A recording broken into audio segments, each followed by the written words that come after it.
बदकिस्मती से मुस्लिम ममालिक पर हमले शुरू हो गए और उस वक्त ईसाई हमला आवरों को रोकने वाला कोई भी नहीं था।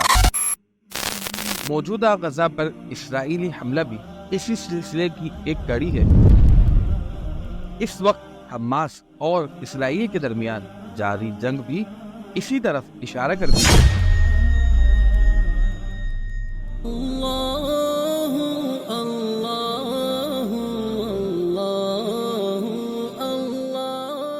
अऊज़ु बिल्लाहि मिनश शैतानिर रजीम, बिस्मिल्लाहिर रहमानिर रहीम। नाज़रीन और सामाईन, अस्सलामु अलैकुम व रहमतुल्लाहि व बरकातुहू। सबसे पहले आपका शुक्रिया अदा करते हैं कि आपने हमारी वीडियो देखने के लिए वक्त निकाला। आप ये जानना चाहते हैं कि मस्जिद अक्सा को जब शहीद कर दिया जाएगा तो उसके बाद क्या होगा। इस वीडियो में इंशाअल्लाह इसी पर हम गुफ्तगू करेंगे। अभी तक आपने अगर हमारे चैनल को सब्सक्राइब नहीं किया, सबसे पहले चैनल को सब्सक्राइब कर वीडियो को लाइक कर दीजिए।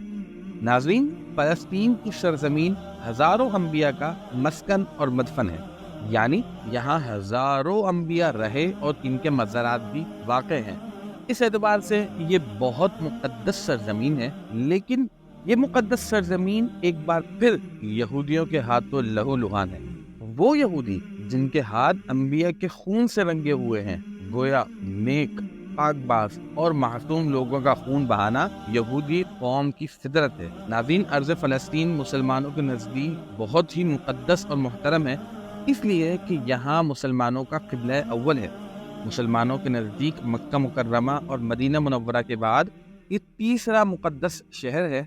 रसूलुल्लाह को मेराज की रात में यहीं लाया गया, यहीं आपने सारे अम्बिया की इमामत की और यहीं से आपका सफ़र मेराज शुरू हुआ।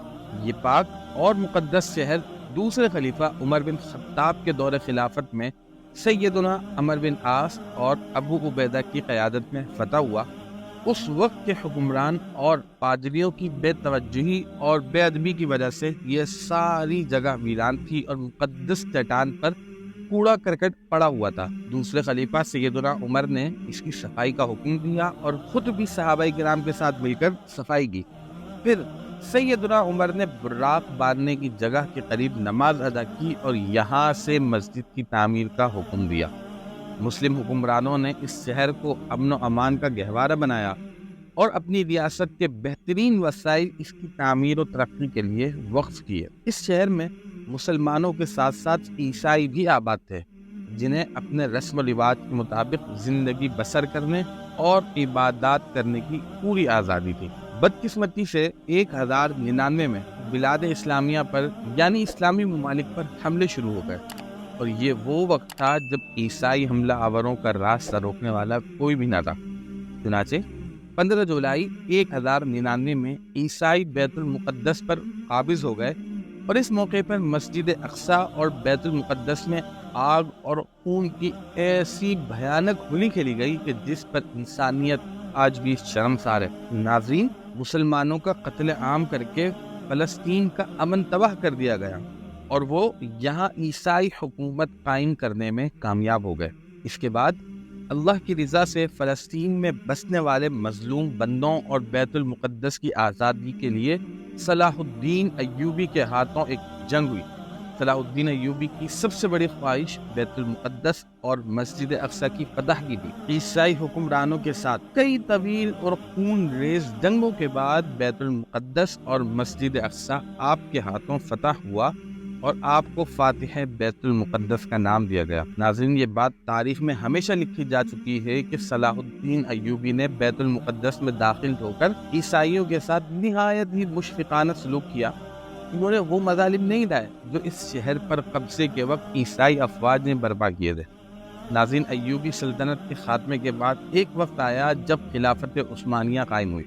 उस दौरान मस्जिद अक्सा का इंतज़ाम और इंसराम भी खिलाफत उस्मानिया के तहत था। यहूदियों ने खिलाफत उस्मानिया के 34वें खलीफा सुल्तान अब्दुल हमीद सानी को मुख्तलिफ तरीक़ों से लालच देकर फंसा कर फ़लस्तीन में यहूदी रियासत कायम करने की बेइंतहा कोशिश की, मगर खलीफा किसी सूरत में भी तैयार न हुए। उस दौरान दुनिया को पहली जंग अजीम का सामना करना पड़ा। जंग अजीम शुरू होने के असबाब तो कुछ और थे, لیکن بدقسمتی سے اس جنگ کی سزا خلافت عثمانیہ کو ملی اور یورپ نے خلافت عثمانیہ کو ختم کر دیا۔ 1917 میں برطانیہ نے فلسطین اور بیت المقدس پر قبضہ کر کے فی الفور معاہدہ کے تحت فلسطین میں یہودی ریاست قائم کرنے کا ارادہ کر لیا۔ اس طرح یہودیوں کو فلسطین میں آباد ہونے کی اجازت مل گئی۔ ناظرین، پھر وہ فلسطین میں آباد ہوتے چلے گئے اور دن بدن ان کی تعداد میں بھی اضافہ ہوتا چلا گیا۔ فلسطینی مسلمانوں نے ان کے خلاف بھرپور احتجاج کیا اور مظاہرے کیے، مگر یہ مظاہرے کسی کام نہ آئے اور یہودیوں کی آمد کا سلسلہ جاری رہا۔ ناظرین، 1947 میں برطانیہ، امریکہ اور فرانس کی ملی بھگت کے نتیجے میں جنرل اسمبلی نے فلسطین کو تقسیم کر کے اس کی 54% اراضی پر غاصب یہودی ریاست قائم کرنے کا اعلان کر دیا۔ پھر اس ریاست نے اپنے آقاؤں کی مدد سے فلسطینی مسلمانوں پر زبردستی کئی جنگیں تھوک کر لاکھوں معصوم فلسطینی مرد و خواتین اور بچوں کو قتل کر دیا، اور یہ سلسلہ آج تک جاری ہے، یہاں تک کہ آج فلسطین کی تقریباً 87% حصہ یہودی ریاست کے قبضے میں ہے۔ ناظرین، موجودہ غزہ پر اسرائیلی حملہ بھی اسی سلسلے کی ایک کڑی ہے۔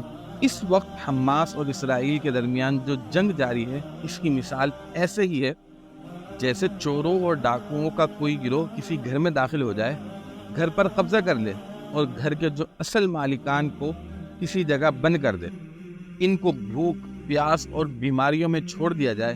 ان حالات میں مرنے والے فلسطینی اپنی جانوں پر ہی کھیل سکتے ہیں۔ آج حماس کو بھی یہی کچھ کرنے پر مجبور کر دیا گیا۔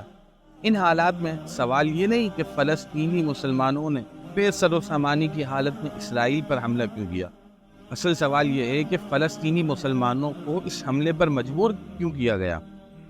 وہ کون سی طاقتیں ہیں جو فلسطینی مسلمانوں کو ان کا حق نہیں دے گی اور مظلوموں کی بجائے مدد کرنے کے خاموش تماشائی بنی بیٹھی ہیں اور غاصب اسرائیل کی پیٹھ ٹھوک رہی ہیں۔ فلسطینی مسلمانوں پر مظالم کی تاریخ کئی دہائیوں پر محیط ہے، پر افسوس یہ ہے کہ ان مظالم پر عالم اسلام بھی خاموش ہے، کسی طرف سے کوئی عملی اقدام نہیں اٹھایا جا رہا۔ ناظرین، ان تمام جنگوں کا، ان تمام لڑائیوں کا نتیجہ یہ ہے کہ وہ مسجد اقصیٰ، جس کے بارے میں یہ ملتا ہے کہ یہاں پر پہلے ہیکل سلیمانی تعمیر تھا، وہ اس کو گرا دینا چاہتے ہیں، اور ان کا نظریہ یہ ہے کہ اس کو گرا کر یہاں پر تھرڈ ٹیمپل قائم کیا جائے گا۔ تو وہ اس کو شہید کر کر تھرڈ ٹیمپل قائم کریں گے، جس کو یہ ہیکل سلیمانی کا نام دیتے ہیں، اور تبھی دجال کا ظہور ہوگا جو کہ مسلمانوں کو بہکانا شروع کر دے گا اور پوری دنیا کا چکر لگائے گا اور مسلمانوں کو مختلف طریقے سے آزمائے گا، انہیں بہکائے گا۔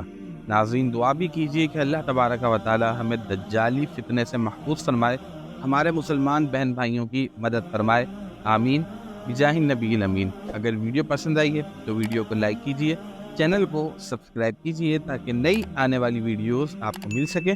اپنا خیال رکھیے گا۔ السلام علیکم ورحمۃ اللہ وبرکاتہ۔